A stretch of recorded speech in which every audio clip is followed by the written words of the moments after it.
नमस्कार दोस्तों, bloody vibes के आज के इस एपिसोड में हम लोग आप लोगों के सामने एक ऐसी लड़की के साथ घटी हुई खतरनाक घटना की कहानी लेकर आ गए हैं जिसे सुनकर आप लोगों के दिमाग के पुर्जे ढीले हो जाएंगे।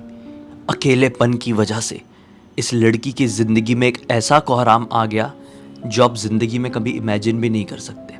इसलिए बिना देरी किए आइए डायरेक्टली जानते हैं जिया की ज़ुबानी इस खौफनाक घटना की कहानी के बारे में। ये जो घटना घटी है ना, आज से कुछ साल पहले घटी प्रयागराज के अंदर एक छोटे से टाउन में। वहां पर एक फैमिली रहा करती थी, जिस फैमिली में जहरा नाम की लड़की थी, उसके 3 भाई थे और उसकी मम्मी थी। उसके पापा की डेथ बहुत ज़्यादा टाइम पहले हो गई थी, जब ये लोग छोटे छोटे थे। तो इनकी मम्मी ने जैसे तैसे करके जो सेविंग थी उससे या अपना थोड़ा बहुत छोटा मोटा काम वाम करके चारों बच्चों को पाल पोस के बड़ा की थी। जब तीनों इसके भाई थोड़े बड़े हो जाते हैं तो वो लोग कुछ ना कुछ अपना छोटा मोटा काम वाम करना स्टार्ट कर देते हैं, छोटा मोटा कुछ भी काम करना चालू कर देते हैं। और जो जहरा थी वो अपने घर पे ही रहा करती थी। वो घर पे दिन भर अपने घर का पूरा काम करती थी, पूरा काम दिन भर कुछ ना कुछ करती ही रहती थी। 1 मिनट के लिए भी सांस लेने के लिए उसके पास टाइम नहीं था, इतना काम करती थी। जो उसकी मम्मी थी वो भी उससे ज़्यादा बात नहीं करती थी, वो ज़्यादातर अकेले ही रहा करती थी। उसकी मम्मी थोड़ा बहुत कुछ काम रहा तो करेगी और अपने कमरे में जाके बैठ जाएगी, अपना कुछ सिलाई उलाई करने लगेगी। सिलाई काम करती थी तो सिलाई उलाई करके अपने में बिजी रहेगी, इससे बिल्कुल बात नहीं करती थी। यह हमेशा अकेले बैठी रहती थी, हमेशा उदास, तनहा, डिप्रेशन में। इसको कोई भी देख के बोल देगा कि ये लड़की बहुत ही भारी डिप्रेशन में है, इसको कुछ हो गया है अंदर से। वो ऐसी लगती थी लोगों को और ऐसी ही रहती थी। इनफैक्ट देखा जाए तो वो ज़्यादा अपने घर से बाहर भी नहीं निकलती थी। आस पड़ोस के लोग भी उसको ढंग से देखे नहीं थे। छत पे जब निकलती थी तब आस पड़ोस के लोग देखते थे कि हाँ छत पे आती है, लड़की है। कभी बाई चांस डॉक्टर के पास जाना हुआ, कुछ बीमारी हुई तो, या कुछ कपड़े खरीदना हुआ, सामान खरीदना हुआ, तब भी घर से बाहर निकलती थी। ऐसी वाली थी उसकी ज़िंदगी। ऐसी ही धीरे धीरे कट रही थी। किसी भी बात की टेंशन इनके घर वालों को नहीं थी, लेकिन उसको तो थी। एक टाइम ऐसा आता है कि वो ना और अकेले अकेले रहने लगती है। जो अपनी मम्मी से थोड़ा बहुत बात करती थी वो बात करना भी बंद कर देती है। वो अकेले में अपने कमरे में बैठती थी और अपने कमरे में ही कुछ ना कुछ ऐसे बुदबुद करके कुछ ना कुछ बात करती रहती थी। दीवार की तरफ मुंह करके बैठी रहती थी और कुछ कुछ बात करती थी। इसकी मम्मी को लगता था कि हो सकता है कि कुछ सोच रही होगी, खुद से ही कुछ बात कर रही होगी, इतना ध्यान नहीं देती है। लेकिन एक वक्त ऐसा आता है कि उसका जो बड़ा भाई था ना, वो लव मैरिज करके एक लड़की को घर पे लाता है। लड़की को घर पे लाता है, यानी कि उसकी भाभी घर पे आती है।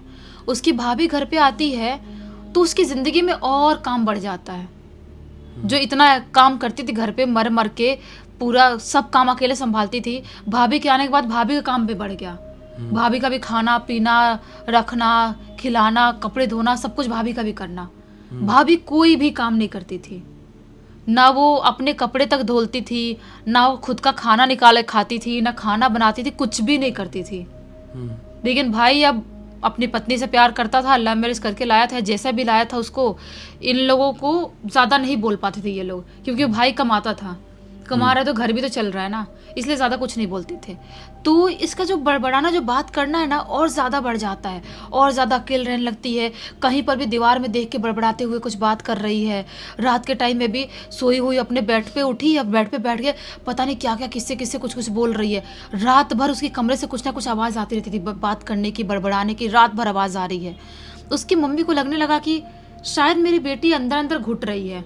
इतने साल बाद उसकी मम्मी को लगता है कि शायद मेरी बेटी अंदर अंदर घुट रही है, इसको यहाँ से थोड़े टाइम के लिए बाहर निकालना चाहिए। तो उसकी मम्मी एक दिन पूछती भी है, क्या वो बेटा तू किससे बात करती रहती है? ये कुछ भी नहीं बोलती है। उसकी मम्मी को लगता है कि हो सकता है इसकी भाभी आई, उसका काम भी करना पड़ रहा है, इसलिए आपस में खुद के मन में बड़बड़ाती होगी, उसको सुनाती होगी कुछ ना कुछ।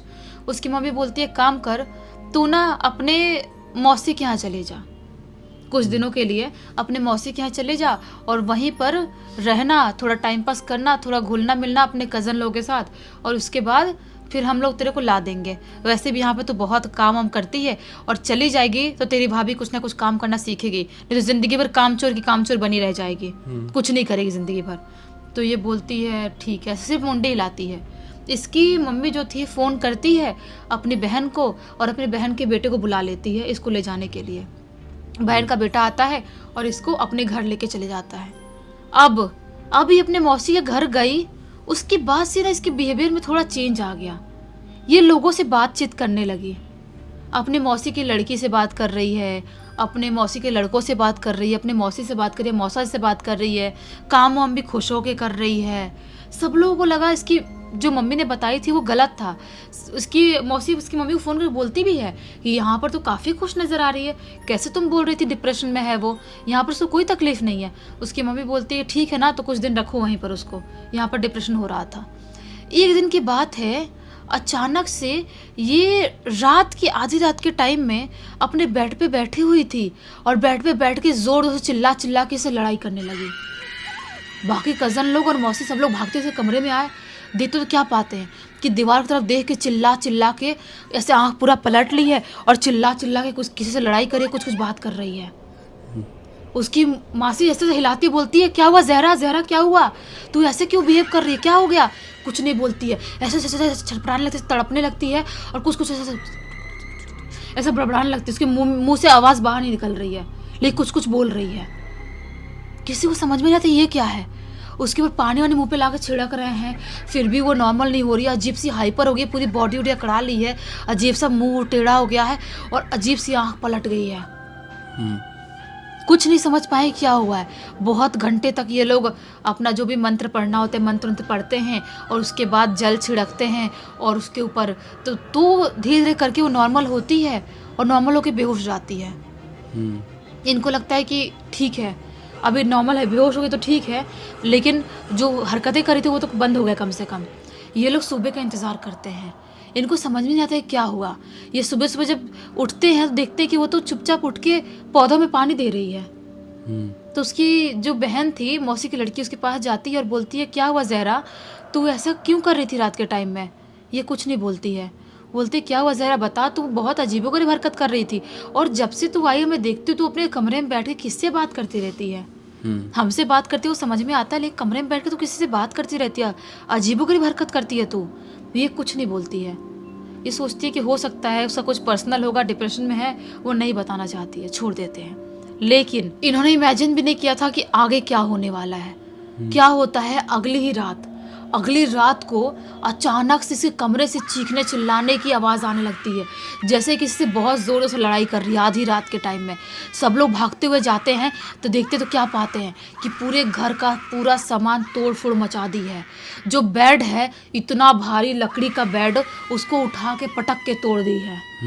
अकेले लड़की के अंदर इतनी हिम्मत नहीं हो सकती, दुबली पतली लड़की के अंदर की उतना भारी डबल बेड जो होता है किंग साइज का बेड, उसको उठा के पटक दे और तोड़ दे।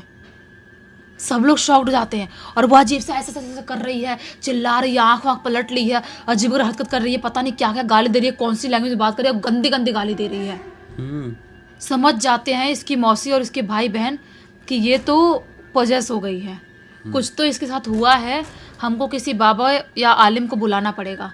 उनको नहीं बुलाएंगे तो ये नहीं ठीक होगी। ये लोग अब रात में तो कुछ नहीं कर सकते ना, रात भर उसको कैसे तैसे कंट्रोल करने की कोशिश करते हैं, खुद के बाल वाल उखाड़ दे रही है, खुद के हाथ वाथ काट रही है, खून निकाल दे रही है, जो भी उसके पास आ रहा है उसको नाखून वाखून मार दे रही है, अजीबोगरीब हरकत कर रही है। सुबह का टाइम जैसा ही होता है, जैसे जैसे रात निकल जाती है, सुबह का टाइम होता है, एक आलिम को बुलाया जाता है। जब आलिम जी आते हैं तो वो बोल देते हैं कि ये जो शक्ति है ना, इससे मैं नहीं कुछ कर सकता, इसका मैं कुछ नहीं बिगाड़ सकता और ये मेरा बहुत कुछ बिगाड़ सकता है, इसलिए आप बेशक किसी और से दिखाओ तो ही अच्छा है, मैं नहीं देखूंगा इसको। और वो आलिम वहाँ से भाग जाता है। अब ये लोग टेंशन में आ गए। ये अपनी बहन को फ़ोन करती है, इसकी मौसी क्या नाम था, ज़हरा की मौसी अपने बहन को फ़ोन करती है, यानी कि ज़हरा के माँ को पूरी बात बता देती है कि ऐसे ऐसा हो रहा है, क्या वहाँ पर भी ऐसा करती थी। ज़हरा की माँ बोलती है हाँ बड़बड़ाती तो रहती थी, किसी से बात तो करती थी, लेकिन जैसे तुम हरकत बता रहे हो ये सब हरकत यहाँ पर नहीं करती थी।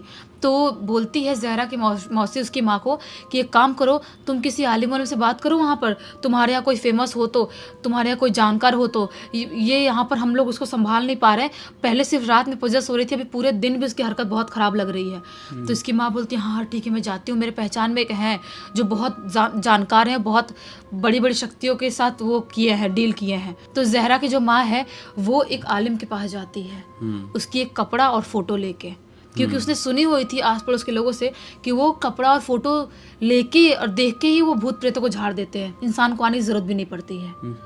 तो वहाँ पर इसकी माँ लेके जाती है ज़हरा की।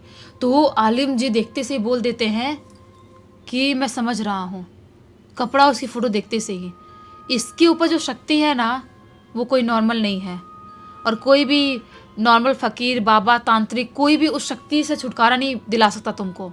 बहुत ही खतरनाक लेवल की शक्ति है वो, एक बहुत ही भारी बहुत ही भयानक जिन्नात है जिससे छुटकारा पाना इतना आसान नहीं है, क्योंकि उसको बुलाया गया है, उसको मर्जी से उसके पास रखा गया है।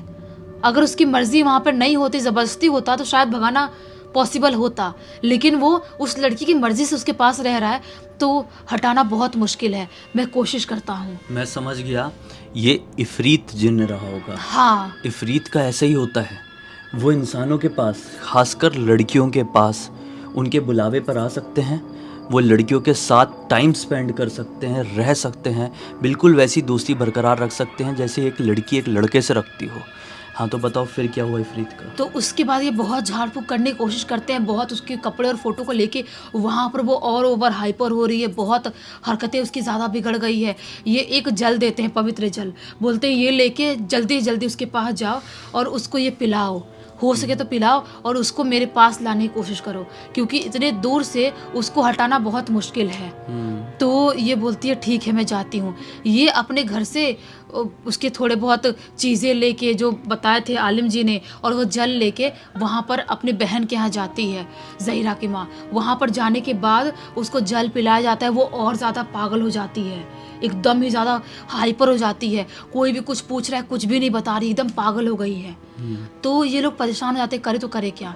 उसको उसके रूम में एक बेड में बांध के छोड़ देते हैं और ये लोग बाहर बैठ जाते हैं कि अब वो शांत होगी तो होगी, नहीं होगी तो वही आलिम जी के पास लेके जाना पड़ेगा। 1-2 घंटे बाद अचानक से उसके रूम से शांत होने की आवाज़ समझ में आती है कि शांत हो गई है, कुछ ज़्यादा अब आहट नहीं हो रही है। तो जो इसकी मौसी की लड़की थी ज़हीरा की, वो वहाँ पर जाती है, वहाँ पर जाती है और उससे पूछने की कोशिश करती है कि बताओ तुम्हें क्या तकलीफ़ है, तुम क्यों ऐसी हरकत कर रही हो, कोई दिक्कत हो गई है क्या। वो नहीं बताती है, ये बोलती है बताओ मैं भी एक लड़की हूँ, मैं जानना चाहती हूँ तुम्हारे साथ क्या हुआ है। तो वो अजीब सी आवाज़ चेंज करके एक भारी सी मर्द सी आवाज़ में बोलती है मैं इफरीत हूँ और मुझे इसने ही अपने पास बुलाया है और इसलिए मैं इसके साथ रह रहा हूँ और मैं भी बहुत खुश हूँ और ये भी खुश है। अगर किसी ने मुझे इससे दूर करने की कोशिश किया, अभी तक तो किसी का कुछ नहीं बिगाड़ रहा हूँ, तुम्हारे पूरे खानदान को ख़त्म करके रख दूंगा। ऐसा ओपन चैलेंज, ओपन धमकी देता है। ये घबरा जाती है, आवाज़ से बदले हुए बाहर से वे लोग भागते हुए आते हैं और वो अजीब सा चीखते हुए बोलता है कि मैं इसकी मर्जी से आया हूँ और देखता मुझे कौन इसके शरीर से बाहर निकाल देता है। अब ये लोग समझ गए थे कि ऐसे छुटकारा नहीं मिलेगा, आलिम जी के पास लेके जाना ही पड़ेगा। इसको जैसे तैसे करके पकड़ के, ये तो कंट्रोल में नहीं आ रही थी, लेकिन जैसे तैसे करके सब लोग पकड़ के उसको बांध के हाथ पैर लेके आलिम जी के पास जाते हैं, जहाँ पर वो रहते थे वहाँ पर लेके जाते हैं। आलिम जी बहुत झाड़ फूक करने की कोशिश करते हैं, कुछ हाथ में लेके फूंकते हैं, यहाँ पर उसको टच करते हैं। उसके बाद वो और कांपने लगती है, घबराने लगती है। उसके बाद वो बोलते हैं बता क्यों नहीं छोड़ रहा इस लड़की का पीछा। मैंने सुना हो कि तुम लोग अच्छे होते हो, इतने भी खराब नहीं होते कि कोई बोले तो पीछा ना छोड़ो, क्यों नहीं छोड़ा तू, और मासूम से लड़की ने तेरा क्या बिगाड़ी है। वो कुछ नहीं बोल रही है, कुछ नहीं बोल रही है। बाबा जी जो आलिम जी से बहुत झाड़ फूक करने के बाद उससे बहुत पूछते, तब बोलता है कि एक दिन की बात है, शाम के टाइम में ये अपने बाल धो के अपने छत पे टहल रही थी। मैं वहीं से आराम से जा रहा था, मैंने इसको देखा, इसकी बाल की खुशबू आई, मुझे बहुत अच्छा लगा। मैं इसके पास आके खड़े हो गया। इसने मुझे नहीं देखी, लेकिन मैं इसे बहुत गौर से देख रहा था। ये मुझे बहुत तन्हा और उदास समझ में आ रही थी। मुझे लग रहा था इसके जिंदगी में कुछ तकलीफ है, और इतनी सुंदर लड़की की जिंदगी में तकलीफ मैं तो नहीं देख सकता। मैंने जानने की बहुत कोशिश किया, लेकिन मैं जान नहीं पा रहा था। मैं उसको बहुत टाइम तक देखता रहा और उसके बाद से मैं उसके इर्द गिर्द रहने लगा। एक दिन की बात है, रात के टाइम में वो सो रही थी और अचानक उसकी रात में आँख खुलती है। मैं उसके बाजू में लेटा हुआ था। मुझे देख के वो बिल्कुल नहीं घबराती है। मैं उससे बात करता हूँ, मैं बताता हूँ कौन हूँ। फिर भी नहीं घबराती है। मैं बोलता हूँ कि क्या मैं तुम्हारे साथ रह सकता हूँ, मैं तुमसे बात कर सकता हूँ, तुम इतनी उदास क्यों रहती हो। वो अपनी ज़िंदगी की सारी तकलीफ मुझसे बताती है और मुझसे बातचीत करने लगती है, मेरे साथ रहने लगती है। मुझे भी उससे धीरे धीरे और प्यार होने लगता है, वो भी मुझसे प्यार करने लगती है और उसके बाद से हम दोनों साथ में ही रह रहे हैं। वो भी मुझसे प्यार करती है, मैं भी उससे प्यार करता हूँ। तुम लोग क्यों तकलीफ हो रही है, और तुम लोगों को तकलीफ होगी तो मैं तुम लोगों की ज़िंदगी में तकलीफ दे दूंगा। चैलेंज करते हुए ऐसा गुस्सा होकर बोलता है कि मैं प्यार करता हूँ, वो भी मुझसे प्यार करती है, पूछ लो उस लड़की से। बाबा जी बहुत झाड़ फूक करते करते उसको कुछ सेकंड के लिए इफरीत को उसकी बॉडी से बाहर निकालते हैं और उस लड़की से पूछते हैं कि क्या तुम भी उससे प्यार करती हो, तुम्हारे शरीर में जो रह रहा है उससे। लड़की बोलती है हाँ मैं करती हूँ। अब आलिम जी बोलते हैं आप क्या कर सकते हैं। बहुत निकालने की कोशिश करते हैं, अगर आप चाहती हो तो मैं कोशिश करता हूँ, लेकिन ये कितना वर्क करेगा मुझे नहीं पता।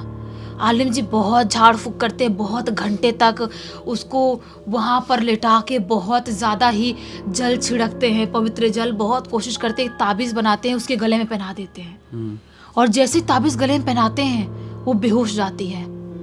आलिम जी बोलते हैं कि मैंने अपनी शक्तियों से उस इफरीत को इसके शरीर से बाहर निकाल दिया हूँ और आप लोग चाहते हो कि वो इफरीत इससे दूर रहे तो आप लोग इस लड़की की जल्द से जल्द शादी करवा दो, क्योंकि ज्यादातर वो कुंवारी और ऐसी यंग लड़कियों के अंदर ही रहना पसंद करते हैं। एक बार उसकी शादी हो जाएगी, दूसरे लड़के के साथ रहने लगेगी तो शायद ही वो इसके शरीर में वापस आएगा। जितना भी प्यार हो वो शायद ही वो आएगा। ऐसी कंडीशन में इफरीत उनको भी तो हम कर सकते हैं ना, जो पति है। हाँ, वो आलिम जी एक बात और भी बोलते हैं ना कि और याद रखना कि ये ताबीज इसके गले से कभी नहीं उतरना चाहिए। अच्छा, मतलब ताबीज रक्षा करेगा पति की, इनकी, हाँ, परिवार के। हाँ, अगर वो ताबीज उतर गया, इसके शरीर में वापस से एंटर कर लिया, इसकी पति, इसके खानदान, इसके साथ क्या होगा मैं गारंटी नहीं ले सकता। अगर आपको शादी करवाना है तो देख लो, नहीं करवाना वो भी देख लो, क्योंकि वो तो इसको नहीं छोड़ेगा और ये भी प्यार करती है, वो भी एक अलग बात है। तो घर वाले लोग इसको लेके जाते हैं, घर पे बेहोश हो गई थी तो थोड़ा बहुत डॉक्टर को दिखाते हैं, नॉर्मल होती है। ये शादी करने के लिए रेडी शायद नहीं थी क्योंकि ये भी प्यार करती थी, तो भी घर वाले करवा देते हैं शादी। और उसके बाद से अभी तक वो रह रही है, ठीक से रह रही है अपने पति के साथ। अभी तक वो इफरत इसके शरीर में वापस नहीं आया है, लेकिन कब तक, जब तक वो ताबीज उसके अंदर रहेगा तब तक। अगर ताबीज उतरा उसके बाद कुछ भी हो सकता है। कुछ साल ही तो हुए अभी उस घटना को, तो क्या पता। वो जिन की जो ताकत है, वो जिन की निगेटिविटी है, वो भी रिटर्न आ सकती है। और केवल इसके ऊपर नहीं, जहरा के ऊपर नहीं, बल्कि जहरा के पूरे परिवार के ऊपर, क्योंकि अब जो जिन रिटर्न आएगा वो पहले से कई गुना ज़्यादा गुस्से में रहेगा। क्योंकि पहले प्यार करता था और अब उसके अंदर गुस्सा, एंगर होगा एक कि मेरी प्यार को, मेरी लड़की को क्यों मेरे से दूर कर दिया। ये चीज़ मुझसे मेरी थी, कैसे छिन गई। हाँ, खैर, इस पूरी घटना की जानकारी हमको किसके थ्रू मिली है? शाद ने लिख के भेजा है, जो कि ये जहरा के मौसी का लड़का है। अच्छा हुआ ये घटना की कहानी हमको शाद ने लिख कर भेज दिया, क्योंकि आज इस वीडियो के ज़रिए हम बहुत सारे लोगों को ये सीख दे पाए कि देखो कुछ भी कभी भी हो सकता है, किसी के भी साथ हो सकता है। आप किसी चीज़ के ऊपर विश्वास करें नहीं करें, और जब अगर कुछ हो जाता है, आप किसी के पास जाते हैं और कोई आपको सलाह देता है तो वही करना चाहिए। अगर नहीं करो तो नहीं मालूम निगेटिविटी कब वापस आपके सर पर चढ़ जाए। खैर, अब इसी एक नोट के साथ इस कहानी का अंत करते हैं। अब तक इस वीडियो को देख लिया है तो लाइक ज़रूर कर देना, चैनल को सब्सक्राइब करके बेल आइकन दबा के ऑल के ऑप्शन में क्लिक करना है, क्योंकि इसी तरह के हैरान कर देने वाले खौफनाक वीडियोस डेली आप लोग के सामने लेके आते रहते हैं। इंस्टाग्राम की लिंक इस वीडियो के डिस्क्रिप्शन बॉक्स में जाए, क्लिक करके डायरेक्टली वहाँ पर पहुँच जाना। और इसी तरह की कोई भी कहानी, टॉपिक या जानकारी आप लोग के पास भी है तो लिख भेजना। हो सकता है हमारा अगला वीडियो कल आपके हिसाब से ही बन रहा हो। तो चलिए कल फिर से मिलते हैं, तब तक के लिए बहुत बहुत धन्यवाद। आपका दिन शुभ हो।